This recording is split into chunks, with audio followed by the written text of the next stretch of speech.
당신 아들이에요. 당신이 그토록 원했던 아들.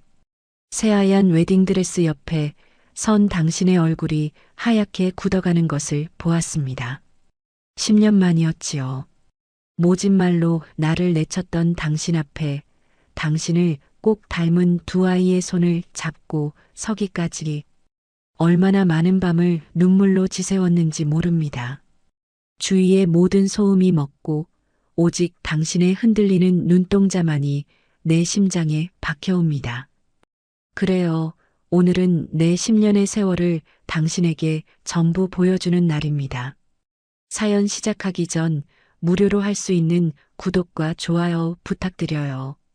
매일 사연을 찾아주신 고마운 분들께 항상 행복이 가득하시길 바랍니다. 모든 것은 10년 전 그날로부터 시작되었습니다. 그날도 어김없이 시어머니의 날카로운 목소리가 아침의 정적을 깨뜨렸습니다. 밥상에 올린 미역국이 식기도 전에 제 속은 이미 차갑게 식어내렸습니다. 아들을 낳지 못하는 며느리는 죄인이나 다름없다는 것이 어머니의 지론이었고 저는 그 집안의 가장 큰 죄인이었습니다. 당신과 결혼한 후 3년 내내 저는 단 하루도 그 죄책감에서 벗어나 본 적이 없었어요. 처음에는 당신이 제 곁을 지켜주었습니다. 방문을 걸어 잠그고 제 어깨를 감싸주며 괜찮아, 수연아. 내가 있잖아. 우리 둘만 행복하면 돼. 라고 속삭여주던 당신의 따뜻한 음성을 기억합니다. 그 말 한마디에 얼어붙었던 마음이 녹아내렸고 저는 다시 한번 희망을 품곤 했습니다. 당신만 있으면 이 지옥 같은 시집살이도 견뎌낼 수 있을 거라고 믿었어요. 우리는 분명 사랑해서 결혼했으니까요. 하지만 어머니의 기세는 날이 갈수록 등등해졌습니다. 친척들이 모이는 날이면 저는 보란 듯이 구석으로 내몰렸습니다. 알도 못 낳는 암탉은 쓸모가 없다는 모욕적인 말을 면전에서 들어야 했고 당신은 그저 입술만 깨물 뿐이었습니다. 당신의 무력한 눈빛을 볼 때마다 제 마음 한구석이 무너져 내리는 것 같았어요. 당신을 원망한 것이 아니었습니다. 그저 당신마저 힘들어하는 모습을 보는 것이 죽기보다 싫었습니다. 어머니는 급기야 점쟁이를 집으로 불러들였습니다. 제 사주팔자가 문제라며 이 집안의 대를 끊어놓을 애군 낀 여자라는 험한 말들을 쏟아냈어요. 붉은 글씨로 쓰인 부적을 억지로 제 옷에 꿰매려 할 때 저는 온몸으로 저항했습니다. 그 순간이었어요. 당신이 처음으로 어머니 앞에서 언성을 높인 것이 어머니, 제발 그만하세요. 수연이한테 왜 이러시는 겁니까? 당신의 절규에 가까운 외침에도 어머니는 눈 하나 깜짝하지 않았습니다. 오히려 더 차가운 목소리로 당신을 꾸짖었지요. 내가 지금 제정신이냐? 저 계집 하나 때문에 이 어미를 거역하겠다는 거야? 당장 저 아이 손 놓고 내 말 들어. 그날 밤 당신은 술에 취해 들어왔습니다. 제 손을 붙잡고 미안하다는 말만 되풀이하며 아이처럼 울었어요. 당신의 뜨거운 눈물이 제 손등 위로 뚝뚝 떨어졌습니다. 저는 차마 당신을 안아주지 못했어요. 그 눈물의 의미가 너무 아파서 감히 위로할 용기가 나지 않았습니다. 결정적인 날은 비가 억수같이 쏟아지던 여름날이었습니다. 어머니가 어디서 알아왔는지 대를 이을 수 있다는 젊은 여자의 사진을 당신 앞에 내밀었습니다. 이 아이는 아들 둘도 낳아줄 수 있다더라. 너만 결심하면 돼. 저 물건은 내가 알아서 치워주마. 어머니의 입에서 물건이라는 단어가 나왔을 때 저는 제 귀를 의심했습니다. 그리고 당신을 보았어요. 당신은 고개를 푹 숙인 채 아무 말도 하지 못했습니다. 그 침묵이 천마디 비수보다 더 아프게 제 심장을 찔렀습니다. 저는 그 길로 방으로 뛰어들어가 짐을 싸기 시작했어요. 더는 버틸 힘이 없었습니다. 당신을 위해서라도 제가 사라져야 한다고 생각했어요. 그런데 당신이 따라 들어와 제 손목을 붙잡았습니다. 그리고는 믿을 수 없는 말을 내뱉었어요. 우리 헤어지자. 저는 제 귀를 의심했습니다. 방금 전까지 어머니 앞에서 저를 감싸려 애쓰던 당신이 아니었나요? 제 손을 잡고 미안하다며 울던 당신이 아니었나요? 저는 붙잡힌 손목을 뿌리치며 당신의 얼굴을 보았습니다. 거기에는 제가 한 번도 본 적 없는 냉혹한 표정이 있었습니다. 지쳤어. 이제. 너 때문에 내 인생이 이게 뭐냐? 어머니 말씀대로 다 끝내자. 순간 세상이 무너지는 것 같았습니다. 발밑이 꺼지고 끝없는 어둠 속으로 추락하는 기분이었어요. 지난 세월 동안 당신의 사랑 하나 믿고 버텨왔는데 그 모든 것이 거짓이었다는 말인가요? 저는 아무 말도 하지 못하고 그저 당신을 바라보았습니다. 당신은 제 눈을 피한 채 차갑게 돌아섰습니다. 위자료는 넉넉하게 챙겨줄게. 조용히 떠나줘. 그것이 당신이 저에게 남긴 마지막 말이었습니다. 저는 텅 빈 방에 홀로 남아 한참을 울었습니다. 빗소리에 섞여 제 울음소리가 얼마나 처절하게 들렸는지 모릅니다. 이것이 당신의 진심이 아닐 거라고, 어머니의 등살에 못 이겨 어쩔 수 없는 선택을 한 것일 거라고 애써 스스로를 위로해 보려 했지만 당신의 차가운 눈빛이 자꾸만 떠올라 저를 절망의 나락으로 밀어 넣었습니다. 사랑하는 마음을 숨기고 저를 떠나보내려는 당신의 깊은 뜻을 그때의 저는 미처 헤아리지 못했습니다. 그저 이 세상에 나 혼자 버려졌다는 혹독한 배신감과 지독한 절망감에 휩싸여 있을 뿐이었어요. 그렇게 제 인생의 가장 찬란했던 시절은 가장 혹독한 방식으로 끝이 났습니다. 저는 그날 사랑했던 남자와 제가 속했던 세상 모든 것으로부터 버림받았습니다. 그 집에서 쫓겨나듯 나온 후 세상의 모든 빛이 사라진 것 같았습니다. 며칠을 먹지도 자지도 못한 채 멍하니 허공만 바라보았어요. 당신의 마지막 말이 귓가에 독처럼 퍼져 온몸의 감각을 마비시키는 듯 했습니다. 사랑이 증오로 바뀌는 것은 한순간이었고 제 가슴속은 시커멓게 타버린 잿더미만 남았습니다. 그 어떤 미련도 용서도 사치라고 생각했어요. 작은 단칸방에 몸을 뉘었지만 잠을 이룰 수 없었습니다. 눈을 감으면 행복했던 순간들이 파노라마처럼 스쳐 지나갔고 눈을 뜨면 차갑게 돌아섰던 당신의 마지막 모습이 아른거렸습니다. 원망과 그리움이 뒤엉켜 저를 끊임없이 괴롭혔어요. 이대로 모든 것을 끝내고 싶다는 어리석은 생각마저 들었습니다. 그만큼 저는 제 삶의 모든 의미를 잃어버렸던 것이지요. 그러던 어느 날 이상한 변화가 제 몸을 찾아왔습니다. 속이 메스꺼워 아무것도 넘길 수가 없었고 자꾸만 시큼한 과일이 생각났습니다. 설마 하는 마음에 약국으로 달려가 임신 테스트기를 샀습니다.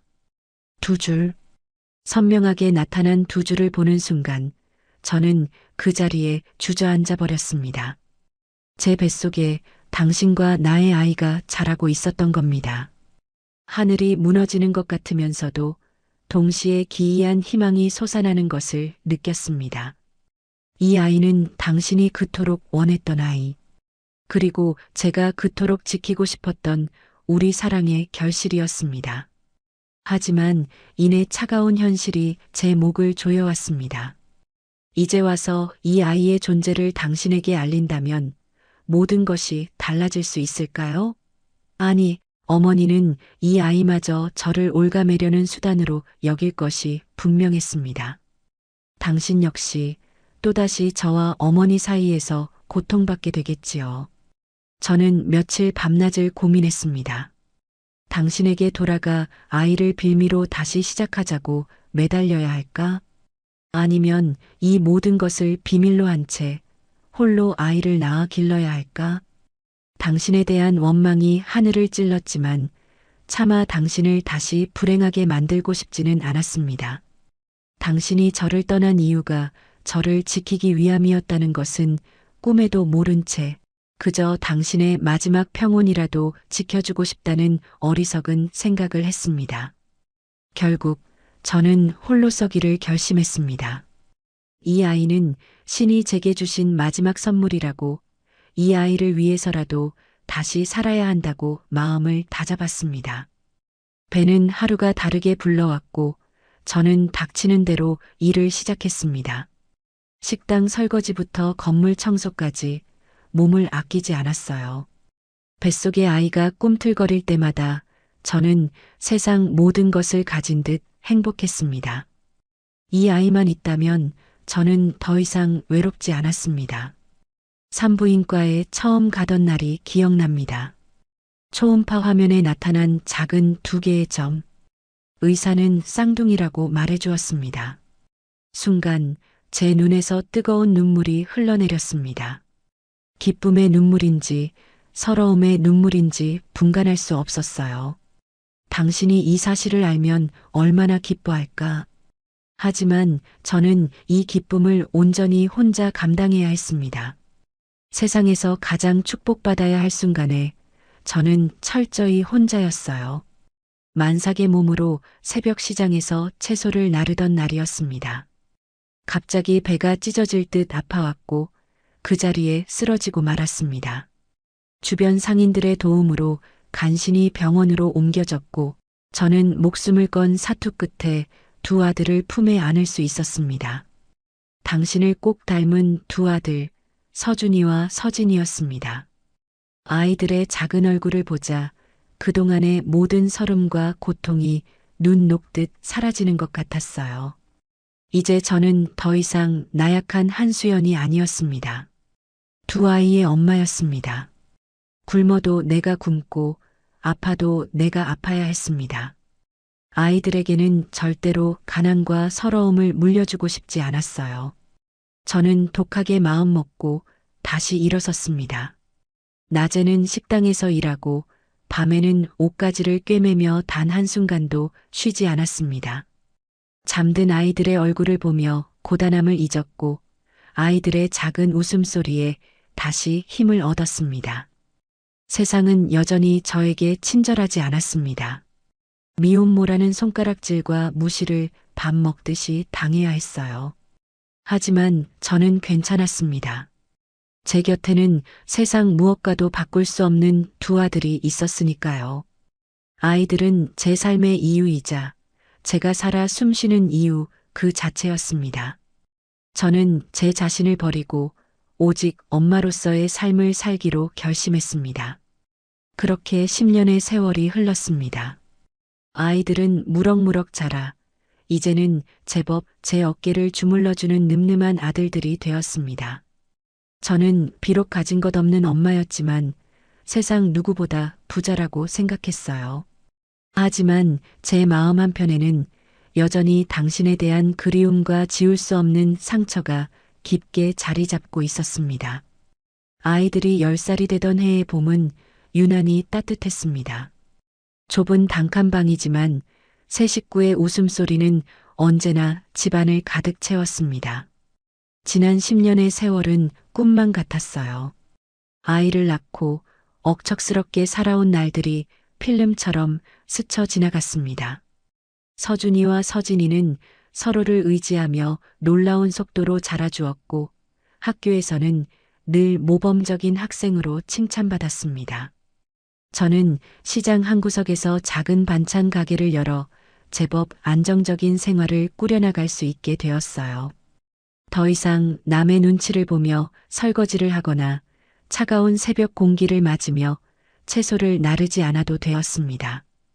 고된 세월이었지만 아이들이 제 곁에 있다는 사실만으로도 세상 모든 것을 다 가진 것처럼 행복했습니다. 제 손으로 만든 따뜻한 밥을 먹고 제 품에 안겨 잠드는 아이들을 볼 때면 지난날의 서름은 봄눈 녹듯 사라지곤 했습니다. 하지만 그림자는 소리 없이 다가왔습니다. 아이들이 커갈수록 아빠의 부재는 숨길 수 없는 질문이 되어 제게 돌아왔습니다. 학교에서 가족에 대한 그림을 그려오라는 숙제를 받아온 날이었습니다. 아이들은 도화지 한가운데에 저와 자신들의 모습만 덩그러니 그려놓고는 한참을 망설였습니다. 그리고는 제게 다가와 조심스럽게 물었습니다. 엄마, 우리 아빠는 어디 있어요? 다른 친구들은 다 아빠가 있는데 왜 우리는 없어요? 아이들의 맑은 눈망울을 마주할 때마다 저는 가슴에 돌덩이가 내려앉는 것 같았습니다. 더 이상은 아주 먼 곳이라는 막연한 거짓말로 아이들을 속일 수 없다는 것을 깨달았습니다. 차마 당신이 우리를 버렸다는 말은 할 수 없었어요. 아이들의 마음속에 아빠라는 존재가 원망과 미움으로 자리 잡게 하고 싶지 않았기 때문입니다. 그래서 저는 또다시 거짓말을 할 수밖에 없었습니다. 아빠는 아주 먼 나라에서 아픈 사람들을 고쳐주는 아주 훌륭한 의사 선생님이야. 지금은 그곳의 사람들이 아빠를 너무 필요로 해서 올 수 없는 거란다. 하지만 언젠가 우리 서준이 서진이를 보러 꼭 오실 거야. 아이들은 제 말을 듣고는 눈을 반짝였습니다. 그리고는 도화지의 빈 공간에 하얀 의사 가운을 입은 남자의 모습을 그려넣기 시작했습니다. 그 모습을 보며 저는 웃어야 할지 울어야 할지 몰랐습니다. 아이들은 그날 이후 아빠에 대한 상상을 키워나갔습니다. 아빠가 돌아오시면 함께 축구도 하고 캠핑도 갈 거라며 제잘거렸습니다. 그럴 때마다 저는 애써 미소를 지었지만 마음 한구석은 시커멓게 타들어갔습니다. 이 거짓말이 언제까지 계속될 수 있을까? 언젠가 아이들이 모든 진실을 알게 되었을 때 저를 용서할 수 있을까? 저는 밤마다 죄책감에 시달렸습니다. 당신에 대한 제 마음속 깊은 곳에 자리한 원망과 그리움이 아이들에게까지 상처를 주고 있는 것은 아닐까? 저는 매일 밤 아이들의 잠든 얼굴을 쓰다듬으며 이름 모를 신에게 기도했습니다. 제발 우리 아이들이 더 이상 상처받지 않게 해달라고, 제가 이 모든 짐을 다 짊어질 수 있게 해달라고 말입니다. 그러던 어느 날 저는 낡은 창고를 정리하다가 먼지 쌓인 상자 하나를 발견했습니다. 당신과 이혼하며 급하게 챙겨 나왔던 몇 안 되는 제 짐이 들어있는 상자였어요. 한동안 잊고 지냈던 과거의 기억들이 상자를 여는 순간 본물처럼 터져 나왔습니다. 당신과 함께 갔던 첫 여행지에서 찍었던 낡은 사진, 당신이 제 생일에 처음으로 선물했던 조잡한 은목걸이, 그리고 병원 서류 봉투 하나가 눈에 띄었습니다. 저는 그것이 우리가 함께 감기라도 걸려 병원에 갔을 때 받아온 처방전이려니 생각했습니다. 그저 옛 생각에 잠겨 무심코 봉투를 열어본 순간 저는 제 눈을 의심했습니다. 무정자증 AGOSPERMIA 최종 진단서. 환자 김민수. 세상이 멈추는 것 같았습니다. 손이 덜덜 떨려 서류를 몇 번이고 다시 읽어보았습니다. 하지만 결과는 변하지 않았어요. 당신이 제 남편이었던 김민수가 아이를 가질 수 없는 몸이라는 선명한 진단서였습니다. 날짜는 우리가 이혼하기 불과 몇 달 전으로 되어 있었습니다. 머릿속이 하얗게 비어버렸습니다. 그렇다면 내 아들 서준이와 서진이는 당신의 아이가 아니란 말인가? 저는 그 자리에 주저앉아 한참을 움직일 수 없었습니다. 10년 동안 단 한 번도 의심하지 않았던 사실이었습니다. 아이들은 당신의 핏줄이라고, 그래서 당신을 그토록 닮은 것이라고 굳게 믿어왔습니다. 하지만 이 종이 한 장이 제 10년의 세월을, 제 삶의 근간을 송두리째 흔들어 버렸습니다. 혼란과 충격 속에서 과거의 기억들이 조각난 파편처럼 머릿속을 스쳐 지나갔습니다. 이혼 전 당신과 크게 다투고 며칠간 집을 나갔던 적이 있었습니다. 시어머니의 구박에 지쳐 모든 것을 포기하고 싶었던 때였어요. 친구 집에서 며칠을 머물며 매일 밤 술에 취해 지냈던 밤들이 떠올랐습니다. 흐릿한 기억 속 낯선 남자의 얼굴이 희미하게 스쳐 지나갔지만 저는 애써 그 기억을 지워버렸습니다. 아닐 거라고, 그럴 리가 없다고 수없이 되뇌었습니다. 서준이와 서진이는 분명 당신의 아이여야만 했습니다. 그렇지 않다면 제가 버텨온 이 모든 시간은 대체 무엇이 된단 말입니까?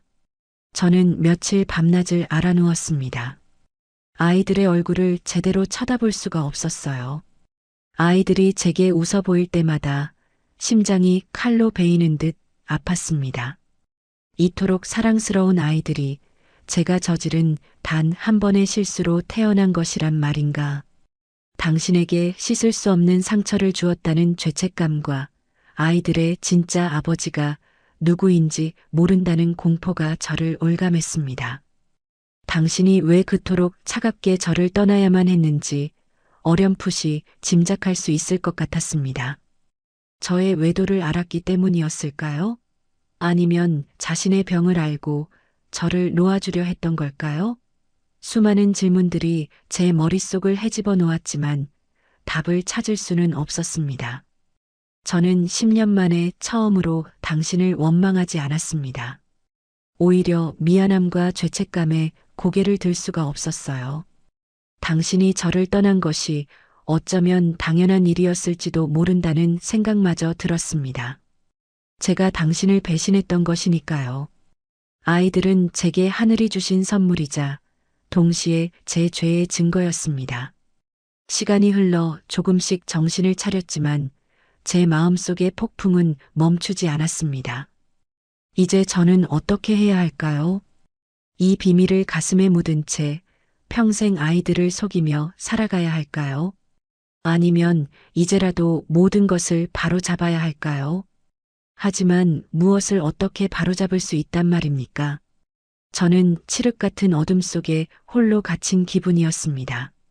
그날 이후 제 인생의 시계는 다시 10년 전 당신이 저를 떠났던 그 절망의 순간으로 되돌아가 버렸습니다. 저는 다시 길을 잃었고 어디로 가야 할지 전혀 알 수 없었습니다. 아이들의 해맑은 얼굴을 보며 저는 더욱 깊은 절망의 늪으로 빠져들어갔습니다. 그렇다면 내 아이들의 아버지는 누구란 말인가? 그 질문이 저주처럼 제 머릿속을 맴돌았습니다. 며칠을 뜬 눈으로 밤을 새우며 낡은 진단서만 노려보았어요. 종이는 이미 제 손때와 눈물로 눅눅해져 글씨조차 희미해져 갔습니다. 10년간 아이들은 당신의 핏줄이라는 단 하나의 진실에 기대어 살아왔는데 그 믿음이 모래성처럼 허무하게 무너져 내렸습니다. 제 삶 전체가 부정당하는 기분이었습니다. 마치 오랫동안 공들여 쌓아 올린 탑이 한순간에 와르르 무너져 내린 것처럼 제 세상은 온통 잿더미가 되어버렸습니다. 저는 아이들의 얼굴을 볼 때마다 죄인이 되었습니다. 당신을 닮았다고 생각했던 눈, 코, 입 모든 것이 이제는 낯설게만 느껴졌습니다. 아이들이 엄마 나 아빠 닮았어? 라고 물을 때마다 저는 심장이 멎는 것 같았습니다. 예전에는 그럼 우리 아들 아빠랑 똑같이 생겼지. 라고 말하며 웃어주었지만 이제는 차마 그럴 수가 없었습니다. 그저 애써 웃으며 아이의 머리를 쓰다듬어 줄 뿐이었습니다. 아이들의 순수한 웃음소리는 더 이상 제게 위로가 되지 못하고 오히려 날카로운 비수처럼 심장을 파고들었습니다. 저는 누구에게 이 끔찍한 진실을 털어놓을 수 있을까요? 세상에 저와 제 아이들을 받아줄 곳은 어디에도 없는 것 같았습니다. 그러던 중 시장 상인들의 수군거림 속에서 당신의 소식을 듣게 되었습니다. 반찬 가게에 들른 단골 손님이 무심코 던진 말이 제 귀에 박혔습니다. 그 큰 기와집 아들, 장가 다시 간다며? 상대가 아주 대단한 집 딸이라던데. 심장이 쿵 하고 내려앉았습니다. 당신이 제 전남편인 김민수가 곧 재혼한다는 소식이었습니다. 10년의 세월이 흘렀으니 당신이 새로운 삶을 시작하는 것은 어쩌면 당연한 일이었습니다. 하지만 왜 이렇게 가슴 한쪽이 아려오는 걸까요? 당신을 원망하고 증오했던 시간들이 무색하게 제 마음은 여전히 당신을 향해 있었습니다. 그날 밤 저는 잠든 아이들의 곁에 누워 한참을 뒤척였습니다. 아이들의 고른 숨소리를 들으며 당신과 함께했던 시간들을 떠올렸습니다. 아들을 낳지 못한다며 구박받던 저를 감싸 안아주던 당신의 모습, 어머니의 등살에 힘겨워하며 술에 취해 울던 당신의 모습, 그리고 마지막으로 저를 차갑게 밀어내던 당신의 모습까지 모든 기억들이 어제 일처럼 생생하게 떠올랐습니다. 이제야 알 것 같았습니다. 당신이 왜 저를 떠나야만 했는지. 당신은 아마도 자신의 병을 알게 된 후 저를 위해, 저의 행복을 위해 일부러 모질게 저를 밀어냈던 것이겠지요. 제가 다른 남자를 만나 아이를 낳고 평범하게 살아가기를 바랐던 것이겠지요. 그 깊은 뜻도 모른 채 저는 10년 동안 당신을 원망하며 살아왔던 것입니다. 그리고 운명의 장난처럼 저는 다른 남자의 아이를 당신의 아이인 줄로만 알고 낳아 길렀습니다. 이 얼마나 기구하고 잔인한 운명인가요? 눈물이 뺨을 타고 베개를 적셨습니다. 당신에 대한 미안함과 고마움, 그리고 제 자신에 대한 깊은 환멸이 뒤섞여 저를 질식시킬 것만 같았습니다. 저는 이제 어떻게 해야 할까요?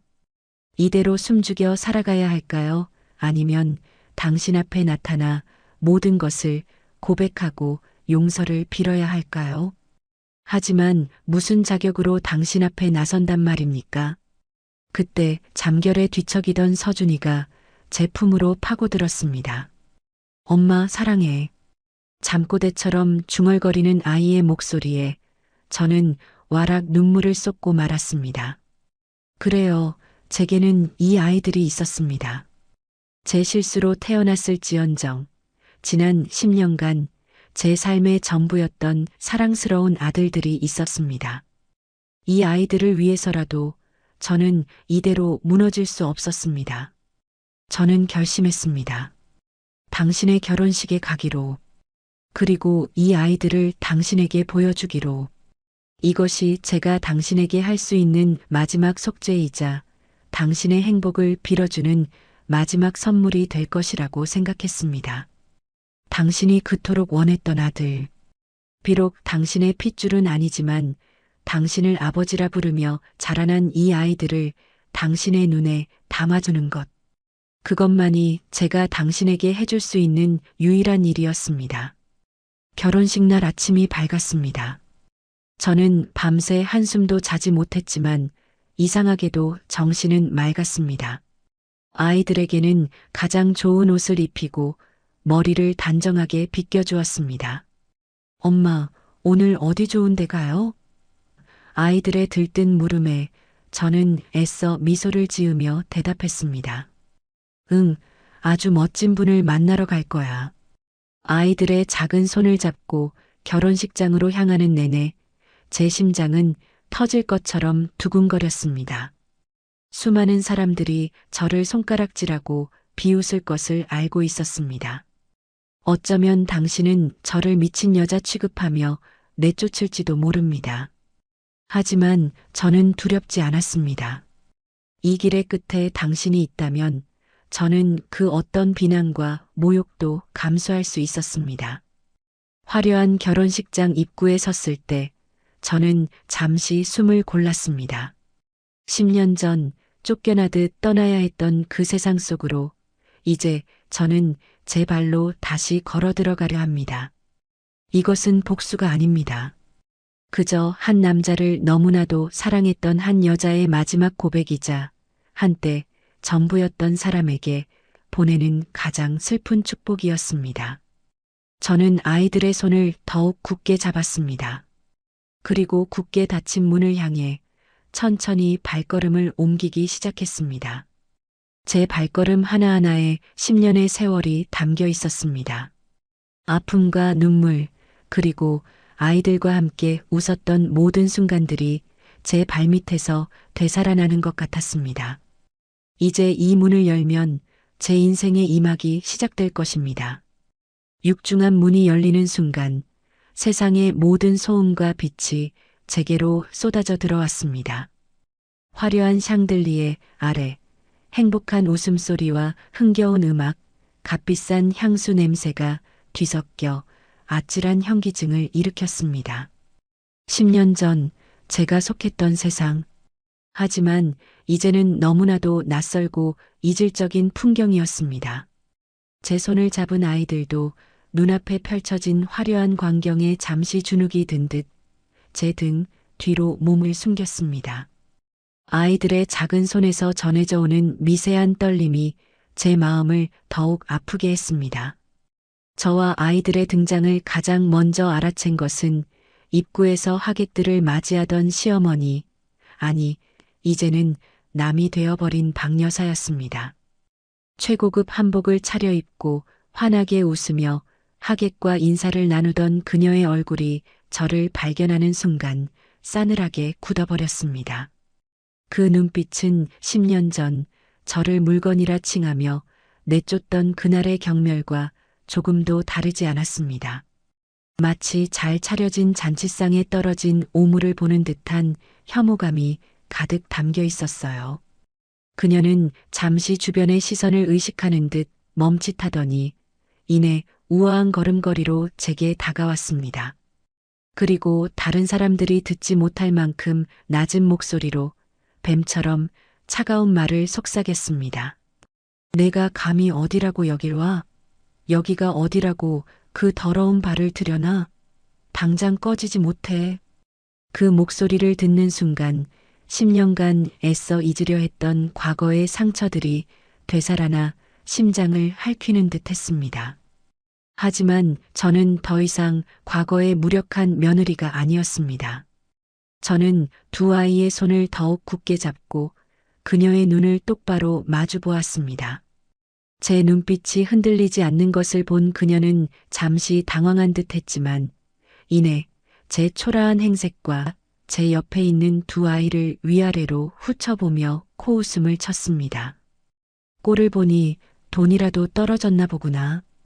어디서 근본도 모를 애새끼들까지 데리고 와서 내 아들 앞길을 막으려 들어?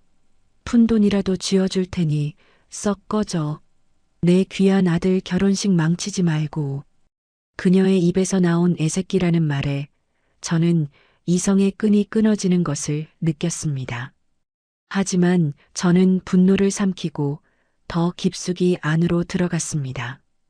제 아이들에게 이런 모욕을 준 그녀를 용서할 수 없었지만 지금은 제 감정을 드러낼 때가 아니었습니다. 제 목적은 오직 하나, 당신을 만나는 것이었으니까요. 저의 등장은 잔잔했던 호수에 던져진 돌멩이처럼 순식간에 파문을 일으켰습니다. 사람들의 수군거림이 귓가에 날아와 박혔습니다. 저 여자 민수 씨 전 부인 아니야? 애까지 데리고 왔네. 뻔뻔하기도 하지. 무슨 꿍꿍이로 여기까지 온 거야? 그들의 시선은 날카로운 칼이 되어 제 온몸을 베는 듯 했습니다. 저는 마치 발가벗겨진 채 광장 한가운데에 서 있는 기분이었습니다. 하지만 저는 걸음을 멈추지 않았습니다. 오늘 저는 이 모든 것을 감수하기로 마음먹고 온 것이니까요. 그리고 마침내 단상 위에서 빛나는 당신의 모습을 보았습니다. 값비싼 턱시도를 입고 젊고 아름다운 신부의 옆에서 행복하게 웃고 있는 당신. 10년의 세월이 흘렀지만 당신의 모습은 예전과 크게 다르지 않았습니다. 제 기억 속에 그 다정한 미소를 이제는 다른 여자를 향해 짓고 있었습니다. 그 모습을 보는 순간 제 심장은 차갑게 얼어붙는 것 같았습니다. 제가 상상했던 것보다 훨씬 더 큰 고통이 밀려왔습니다. 제가 당신을 향해 한 걸음 한 걸음 다가갈수록 식장은 물을 끼얹은 듯 조용해졌습니다. 모든 하객들의 시선이 제게로 쏠렸습니다. 마침내 당신도 저를 발견했습니다. 행복감으로 가득했던 당신의 얼굴이 저를 보는 순간 믿을 수 없다는 듯 충격으로 물들었습니다. 당신의 눈이 지진이라도 난 듯 흔들렸습니다. 우리는 수많은 사람들 속에서 오직 서로만을 바라보았습니다. 10년이라는 시간이 무색하게 우리의 시간은 멈춰버렸습니다. 당신은 잠시 말을 잃은 듯 입술만 달싹이다가 이내 제 옆에 있는 두 아이에게로 시선을 옮겼습니다. 그리고 그 순간 당신의 얼굴은 충격을 넘어 경악으로 변해갔습니다. 당신의 눈은 서준이와 서진이의 얼굴에 고정된 채 미동도 하지 않았습니다. 마치 자신의 어릴 적 모습을 보는 것처럼 당신과 너무나도 닮아 있는 두 아이의 모습에 당신은 할 말을 잃은 것 같았습니다. 당신의 손에 들려있던 샴페인 잔이 바닥으로 떨어져 날카로운 소리를 내며 산산조각 났지만 당신은 그것조차 인지하지 못하는 듯 했습니다. 저는 당신의 그런 반응을 예상하지 못했습니다. 그저 당신에게 마지막 인사를 건네고 당신의 행복을 빌어주기 위해 이곳에 온 것이었습니다. 하지만 아이들을 보는 당신의 눈빛은 제가 상상했던 것과는 전혀 다른 의미를 담고 있었습니다. 당신은 왜 그렇게 놀란 표정을 짓고 있는 건가요? 마치 세상의 존재에서는 안 될 것을 본 사람처럼. 당신의 그 표정은 앞으로 불어닥칠 거대한 폭풍의 시작을 알리는 전조와도 같았습니다. 식장의 모든 공기가 무겁게 내려앉았고 저는 그 폭풍의 한가운데에 서 있었습니다.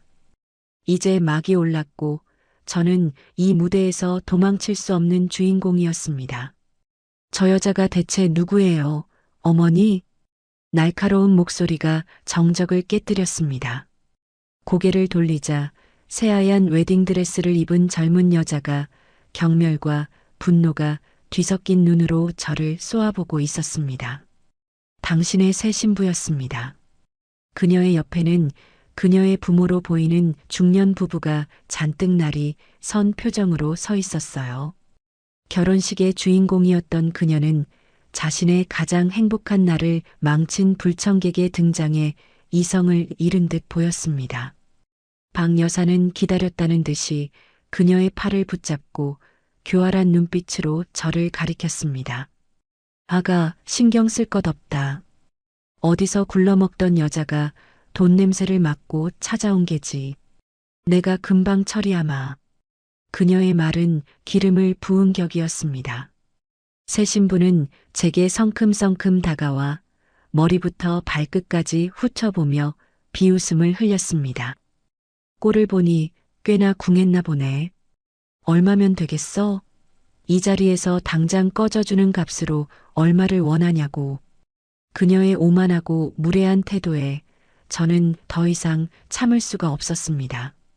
저는 제 뒤에 숨어 떨고 있는 아이들의 어깨를 감싸 안으며 그녀를 똑바로 마주 보았습니다. 저는 돈을 받으러 온 게 아닙니다. 이 사람에게 제 전남편에게 할 말이 있어서 왔을 뿐이에요. 제 말에 그녀는 기가 차다는 듯 웃음을 터뜨렸습니다. 할 말? 10년 전에 끝난 사이에 무슨 할 말이 남았다는 거야? 혹시 아직도 미련이라도 남았나? 어머, 어떡해. 민수 씨는 이제 내 남자인데. 그녀는 보란 듯이 당신의 팔짱을 끼며 제게 승리자의 미소를 지어 보였습니다. 그 순간에도 당신은 아무 말 없이 텅 빈 눈으로 저와 아이들만 바라보고 있었어요. 당신의 침묵이 저를 더욱 비참하게 만들었습니다. 상황은 걷잡을 수 없이 악화되었습니다. 새 신부의 아버지가 앞으로 나서며 경호원들을 향해 손짓했습니다. 뭐들 하고 있어. 당장 저 여자와 애들을 끌어내지 않고. 경호원들이 제게 다가오는 순간 저는 아이들을 더욱 필사적으로 끌어안았습니다. 공포에 질린 아이들이 울음을 터뜨리기 시작했어요. 그 울음소리가 제 심장을 갈기갈기 찢는 것 같았습니다. 이러지 마세요. 제발. 제가 애원했지만 그 누구도 제 말을 들어주지 않았습니다. 경호원들의 차가운 손이 제 팔을 붙잡는 순간 저는 마지막 남은 자존심마저 산산조각 나는 것을 느꼈습니다. 아이들은 겁에 질려 더 큰 소리로 울음을 터뜨렸고 그 울음소리는 제 귓속에서 비명처럼 울려 퍼졌습니다. 저는 아이들의 눈을 가려주고 싶었어요. 이 끔찍하고 추악한 어른들의 세상으로부터 제 아이들의 순수한 영혼을 지켜주고 싶었습니다. 하객들은 마치 잘 짜인 연극의 클라이맥스를 보는 것처럼 흥미로운 눈빛으로 저희를 구경하고 있었어요. 그들의 눈에는 동정이나 연민 따위는 없었습니다. 오직 한 가정을 파탄 내려온 불청객을 향한 경멸과 눈앞에서 벌어지는 자극적인 상황에 대한 호기심만이 가득했습니다. 그 순간 저는 세상의 가장 낮은 곳으로 빛 한 점 들지 않는 심해의 바닥으로 추락하는 기분이었습니다. 10년 동안 억척스럽게 살아오며 지켜왔던 모든 것이 한순간에 무너져 내렸습니다. 무엇보다 제 아이들에게 이런 끔찍한 모습을 보여주게 되다니 제 자신이 너무나도 원망스러웠습니다. 그때였습니다. 그만들래. 벼락 같은 고함 소리가 식장 전체에 울려 퍼졌습니다. 모든 시선이 소리가 난 곳으로 향했습니다. 박 여사였습니다. 그녀는 언제나 우아하고 고고했던 모습은 온데간데 없이 흐트러진 머리와 일그러진 얼굴로 경호원들을 막아서며 소리치고 있었습니다. 그녀의 복잡한 눈빛이 저와 아이들에게로 향했습니다. 그 시선은 더 이상 조금 전의 경멸과 분노가 아니었습니다. 자신을 꼭 닮은 손자들을 보는 듯한 미묘한 흔들림과 이루 말할 수 없는 연민이 담겨 있었어요.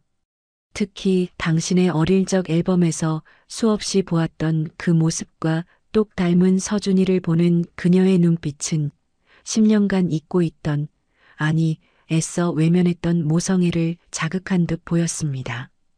그녀의 굳게 담은 입술이 파르르 떨리고 있었습니다. 박 여사의 갑작스러운 태도, 변화에 모두가 당황했습니다. 새 신부는 믿을 수 없다는 표정으로 그녀를 바라보았어요. 어머니, 지금 뭐 하시는 거예요? 저 여자 편을 드시는 거예요? 그녀의 날카로운 외침에도 박 여사는 미동도 하지 않은 채 아이들에게서 눈을 떼지 못했습니다. 마치 홀린 사람처럼 아이들의 얼굴 하나하나를 자신의 눈에 새기려는 듯이 말입니다. 그리고 마침내 석상처럼 굳어있던 당신이 입을 열었습니다. 다들 나가줘요. 당신의 목소리는 힘없이 떨리고 있었지만 그 안에는 누구도 거스를 수 없는 단호함이 담겨 있었습니다. 결혼식은 없던 일로 하겠습니다. 당신의 폭탄 선언에 식장은 다시 한번 술렁였습니다. 웅성거림은 거대한 파도가 되어 식장 전체를 집어삼킬 듯 했습니다. 새 신부는 하얗게 질린 얼굴로 절규하며 당신에게 매달렸습니다. 민수 씨, 이게 무슨 말이에요? 제정신이에요? 저 여자 때문에, 저런 지저분한 여자 때문에 우리 결혼을 망치겠다는 거예요? 하지만 당신은 차갑게 그녀를 밀어내고 오직 저를 향해, 아니, 저와 아이들을 향해 천천히 걸어왔습니다. 수많은 하객들이 만들어낸 길을 가르며 당신이 다가오는 그 짧은 순간이 제게는 영원처럼 느껴졌습니다. 당신은 제 앞에 서서 아무 말 없이 저와 아이들을 번갈아 바라보았습니다. 당신의 눈에는 수많은 감정이 폭풍처럼 휘몰아치고 있었습니다. 10년 만에 재회한 전 부인에 대한 충격, 자신과 너무나도 닮은 아이들에 대한 혼란, 그리고 그 모든 것을 넘어선 아주 깊은 미안함과 아주 희미한 기쁨까지 저는 당신의 마음을 도저히 읽을 수가 없었습니다. 당신은 떨리는 손을 뻗어 울고 있는 서진이의 뺨을 조심스럽게 어루만졌습니다. 그 따뜻하고 커다란 손길에 아이는 신기하게도 울음을 그치고 동그란 눈으로 당신을 멀뚱히 바라보았습니다. 아이의 맑은 눈동자에 비친 자신의 모습을 본 당신의 눈가가 파르르 떨리는 것을 저는 보았습니다. 그 모습을 지켜보던 박 여사의 눈에서도 결국 뜨거운 눈물이 흘러내렸습니다. 10년 동안 그토록 바랐던 손주가, 피부치가 바로 눈앞에 있었습니다. 아들을 못 낳는다고 온갖 구박을 하며 내쫓았던 며느리가 자신의 아들을 꼭 빼닮은 아들 둘을 데리고 나타난 이 기막힌 현실 앞에서 그녀는 무너져 내렸습니다. 그녀는 자신의 씻을 수 없는 과오를 깨달은 듯 망연자실한 표정으로 그 자리에 주저앉고 말았습니다. 아수라장이 된 결혼식장. 파혼을 선언한 신랑과 그의 앞에 나타난 전 부인과 아이들, 그리고 오열하는 시어머니. 이 기막힌 상황의 중심에서 저는 앞으로 어떤 운명이 우리를 기다리고 있을지 감히 예측할 수 없었습니다. 다만 이제 막 잔인한 운명의 두 번째 막이 올랐음을 직감할 뿐이었습니다. 당신의 파혼 선언 이후 식장은 걷잡을 수 없는 혼란에 휩싸였습니다. 새 신부 측 가족들의 고성과 욕설, 하객들의 웅성거림, 그리고 여기저기서 터져나오는 카메라 플래시 소리가 뒤섞여 제정신을 차리기 어려웠습니다. 당신은 그런 아수라장을 뒤로 한 채 제 팔목을 잡고 어디론가 이끌었습니다. 저는 아이들의 손을 꼭 잡고 당신의 넓은 등 뒤에 숨어 묵묵히 당신을 따랐습니다. 그 순간 제게는 당신의 등이 세상에서 가장 안전한 피난처처럼 느껴졌습니다. 우리가 도착한 곳은 결혼식장 한편에 마련된 작은 대기실이었습니다. 문이 닫히자 바깥의 소음이 거짓말처럼 멀어졌고 방 안에는 무거운 침묵만이 감돌았습니다. 바닥에 주저앉아 오열하는 박 여사와 넋이 나간 표정으로 서 있는 당신, 그리고 영문도 모른 채 겁에 질려 제게 바싹 붙어 있는 두 아이와 저. 어울리지 않는 네 사람이 만들어내는 기묘한 풍경이었습니다. 먼저 침묵을 깬 것은 당신이었습니다. 당신은 제 앞에 조심스럽게 무릎을 꿇었습니다. 그리고는 떨리는 목소리로 믿을 수 없는 질문을 했습니다. 수연아, 이 아이들 내 아이들이니? 당신의 눈에는 간절한 희망과 두려움이 함께 담겨 있었습니다. 저는 당신의 그 순수한 질문에 가슴이 미어졌습니다. 당신은 정말 아무것도 모르고 있었던 것입니다. 저는 차마 입이 떨어지지 않았습니다. 제가 어떤 대답을 하느냐에 따라 당신의 남은 인생이 송두리째 바뀔 수도 있다는 것을 알았기 때문입니다. 제가 망설이는 사이 바닥에 주저앉아 있던 박 여사가 제게 기어오다시피 다가왔습니다. 그녀는 제 바짓가랑이를 붙잡고 애원했습니다. 아가, 제발 제발 내 손주가 맞다고 말해다오. 내가 다 잘못했다. 내가 죽을 죄를 지었어. 그러니 제발. 그녀의 처절한 모습에 저는 더 이상 진실을 외면할 수 없었습니다. 저는 눈을 질끈 감고 제 인생을 건 가장 잔인한 진실을 내뱉었습니다. 아니에요. 이 아이들 당신 아들 아니에요. 제 말에 당신과 박 여사의 얼굴이 하얗게 굳어버렸습니다.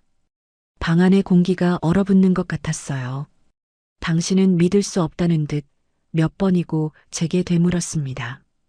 거짓말이지, 수연아? 제발 거짓말이라고 해줘.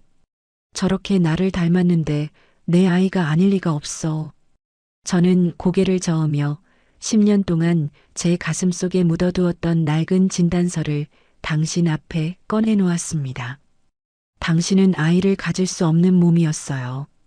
이혼하기 몇 달 전 당신은 이미 무정자증 진단을 받았었죠. 진단서를 확인한 당신의 눈빛은 절망으로 가득 찼습니다. 저는 말을 이었습니다. 저는 당신을 떠나고 나서야 임신 사실을 알았어요. 그리고 평생 당신의 아이들이라고 믿고 키웠습니다. 당신을 원망하고 또 그리워하면서도 당신을 닮은 아이들을 보며 버텼어요.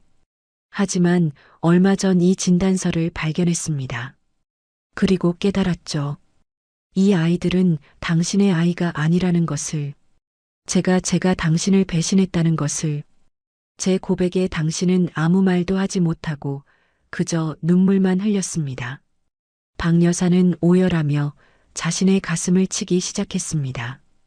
내가, 이 늙은이가 내 아들 앞길을 막고 내 핏줄을 내 손으로 끊었구나. 내가 죽일년이다. 저는 울고 있는 당신에게 다가가 낡은 편지 한 통을 건넸습니다. 그것은 10년 전 제가 그 집을 나오던 날 당신의 책상 서랍 가장 깊숙한 곳에서 발견했지만 차마 열어보지 못했던 당신이 남긴 마지막 편지였습니다. 10년의 세월 동안 제 낡은 보석함 속에서 잠들어 있던 그 편지는 이제 주인을 찾아 제 손을 떠나려 하고 있었습니다. 당신은 떨리는 손으로 편지를 받아들었습니다. 마치 천근의 무게를 짊어진 듯 당신의 손은 심하게 떨리고 있었어요. 봉투를 여는 그 짧은 순간 당신은 몇 번이고 숨을 골라야 했습니다. 마침내 편지지를 꺼내든 당신은 한자 마치 자신의 지난 삶을 복기하듯 천천히 편지를 읽기 시작했습니다. 사랑하는 수연에게 이 편지를 내가 읽지 않기를 바란다. 만약 내가 이 편지를 읽는다면 나는 세상에서 가장 불행한 남편일 거야. 미안하다, 수연아. 정말 미안하다. 너를 지킬 힘이 내게는 없었다. 아들을 낳지 못한다는 이유로 매일같이 시들어가는 너를 보며 내 가슴은 갈기갈기 찢어지는 것 같았다. 너의 웃음을 앗아간 것이 나 자신이라는 죄책감에 나는 매일 밤 잠을 이룰 수 없었다. 그리고 나는 너에게 평생 아이를 안겨줄 수 없는 몸이다. 하늘도 무심하시지 왜 나에게 이런 시련을 주시는지 원망도 많이 했다. 하지만 내 불행을 너에게까지 짊어지게 할 수는 없었다. 너는 젊고 아름다우니 부디 나를 잊고 좋은 사람 만나 너를 닮은 예쁜 아이 낳고 평범하게 행복하게 살아다오. 내가 너를 사랑하지 않는다는 거짓말, 그것만이 너를 이 지옥에서 벗어나게 해줄 유일한 방법이었다. 너를 떠나보내기 위한 내 마지막 진심이었다. 부디 나를 원망하며 나를 잊어다오. 영원히 너를 사랑하는 민수가. 편지를 다 읽은 당신은 아이처럼 목 놓아 울기 시작했습니다. 억눌려왔던 모든 감정이 한꺼번에 터져나온 듯 당신의 울음소리는 방 안을 가득 채웠습니다. 모든 오해가 풀리는 순간 우리는 서로의 진심을 확인했지만 이미 너무 많은 상처를 입은 뒤였습니다. 10년이라는 세월은 너무나도 길었고 그 시간 동안 쌓인 오해의 벽은 너무나도 높았습니다. 당신과 박 여사는 제 앞에 무릎을 꿇고 몇 번이고 용서를 빌었습니다. 수연아, 내가 잘못했다. 내가 너를 지키지 못했다. 내가 이기적이었고 비겁했다. 제발 나를 용서해다오. 당신은 제 발치에 엎드려 차마 제 얼굴을 쳐다보지도 못한 채 울부짖었습니다. 아가, 이 못난 시어미를 용서해라. 내가 내 인생을 망쳤다. 내 욕심이, 내 아집이 우리 모두를 불행하게 만들었다. 박 여사 역시 핏기 하나 없는 얼굴로 제게 용서를 구했습니다. 저는 두 사람을 일으켜 세웠습니다. 그리고 아이들을 바라보며 천천히 입을 열었습니다. 이제 와서 용서가 무슨 의미가 있겠어요. 우리는 이미 너무 멀리 와버렸어요. 잃어버린 10년의 세월을 되돌릴 수는 없잖아요. 제 목소리는 저도 모르게 떨리고 있었습니다. 다만 이 아이들은 죄가 없어요. 제 실수로 태어났을지언정 이 아이들은 지난 10년간 제 삶의 전부였어요.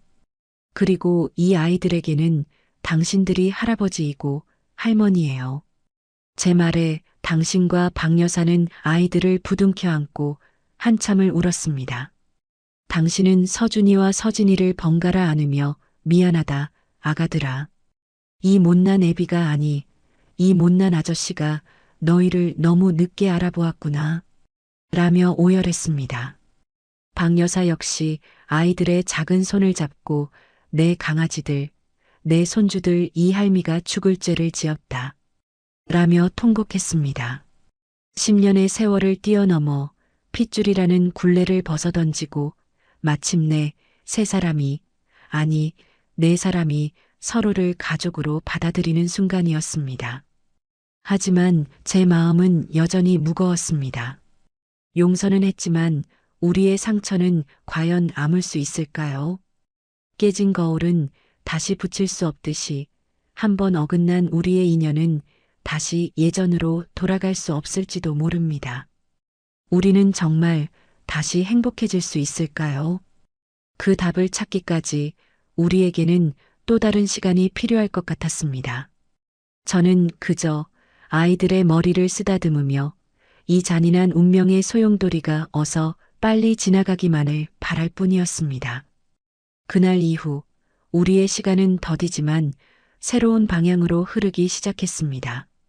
아수라장이었던 결혼식장을 떠나 우리가 함께 돌아온 곳은 10년 전 제가 쫓겨나듯 나와야 했던 바로 그 집이었습니다.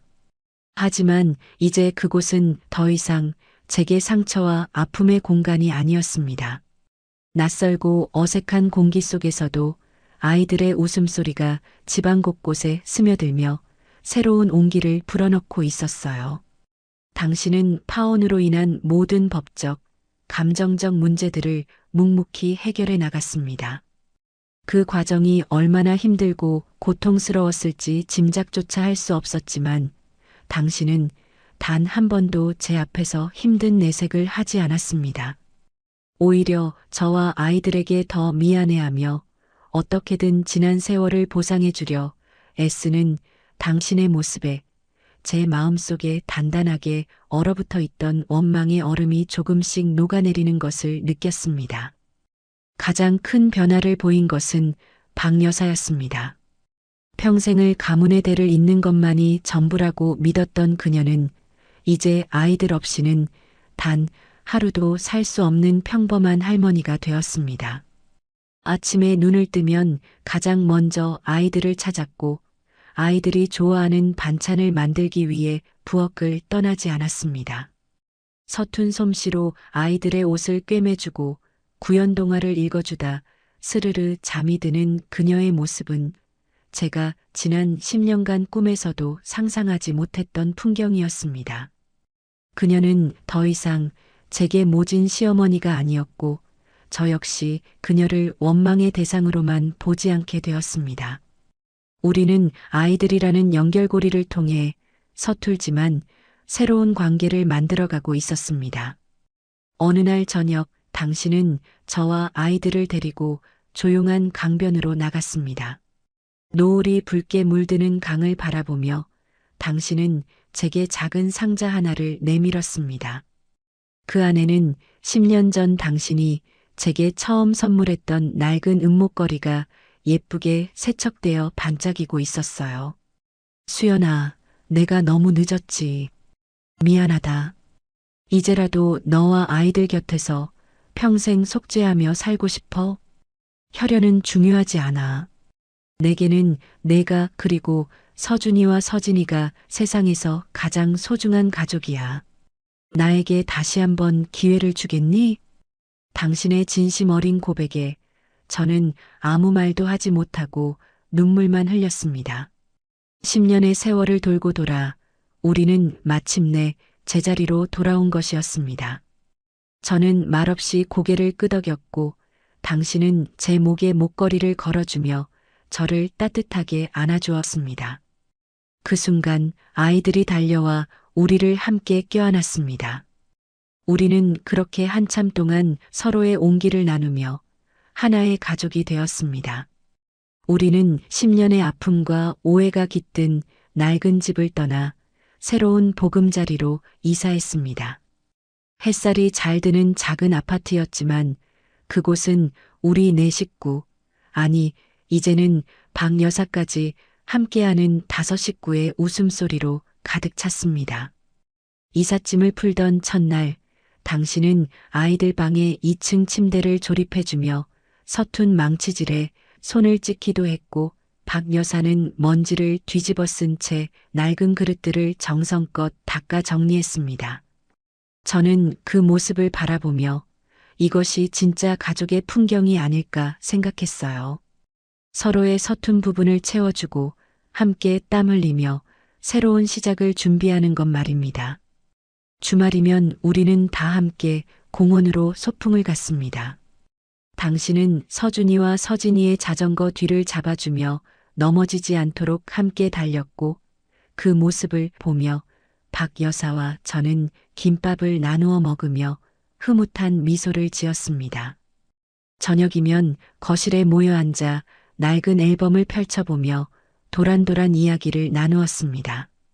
당신의 어릴 적 사진을 보며 아이들은 아빠랑 똑같이 생겼네 라며 신기해했고 당신은 그럴 때마다 아이들을 품에 꼭 껴안으며 행복한 표정을 감추지 못했습니다. 박 여사는 아이들을 위해 서툰 솜씨로나마 뜨개질을 시작했고 삐뚤빼뚤한 목도리를 선물 받은 아이들은 세상에서 가장 멋진 선물이라며 기뻐했습니다. 저는 그 평범하고 소소한 일상 속에서 진짜 행복이 무엇인지를 매일같이 깨달았습니다.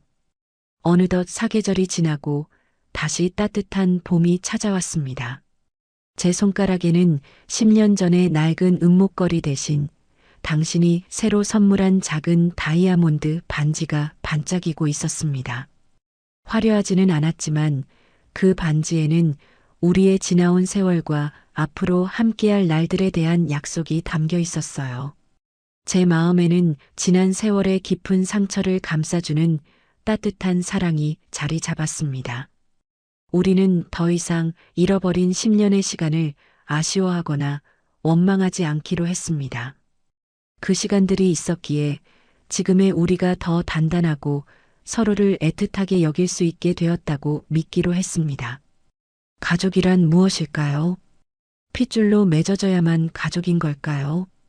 저는 이제 흔들림 없이 대답할 수 있습니다. 가족이란 서로의 가장 깊은 아픔을 보듬어주고 흉터진 상처를 부끄러워하지 않고 감싸주며 어떤 시련과 오해 속에서도 끝까지 서로의 손을 놓지 않는 것이라고 말입니다. 비록 우리는 다른 사람들보다 조금 더 아프고 조금 더 힘들게 서로의 진심을 알아봤지만 그래서 우리의 사랑은 세상 그 어떤 가족보다 더욱 단단하고 소중하다고 믿습니다. 오늘도 저는 사랑하는 당신과 제 목숨보다 소중한 두 아들과 그리고 이제는 누구보다 든든한 내 편이 되어준 어머니와 함께 저녁 식탁에 마주 앉아 있습니다.